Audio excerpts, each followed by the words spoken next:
ശബരിമലയിൽ നിറഞ്ഞു നിന്നിരുന്ന പ്രതീഷ് വിശ്വനാഥിന് ഇതെന്തുപറ്റി? ആദ്യഘട്ടങ്ങളിൽ ശബരിമല കർമ്മസമിതിയുടെ നിറസാന്നിധ്യമായിരുന്ന ആളാണ് പ്രതീഷ് വിശ്വനാഥ്. തൊഗാഡിയെയും സ്വാതി പ്രാച്ചിയെയും കൊണ്ടുവന്ന് ശബരിമല വിഷയത്തിൽ ലാഭം കൊയ്യാൻ ശ്രമിച്ച പ്രതീഷ് വിശ്വനാഥിനെ അന്ന് വിശ്വാസികൾ പരാജയപ്പെടുത്തിയിരുന്നു. തുടർന്ന് ശബരിമലയിൽ പ്രശ്നമുണ്ടാക്കുന്നതിന്റെ പേരിൽ കേരള പോലീസ് പ്രതീഷ് വിശ്വനാഥിനെ അറസ്റ്റ് ചെയ്ത് ജയിലിൽ അടച്ചിരുന്നു.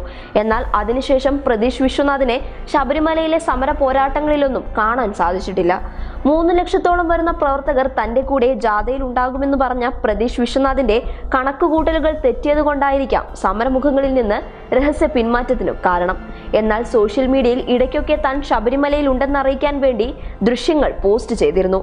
എന്നാൽ പോലും അദ്ദേഹത്തിന്റെ ഈ ഒളിച്ചോട്ടം കേരള പോലീസിനെ ഭയന്നിട്ടാണോ എന്ന് വേണമെങ്കിൽ പറയാം.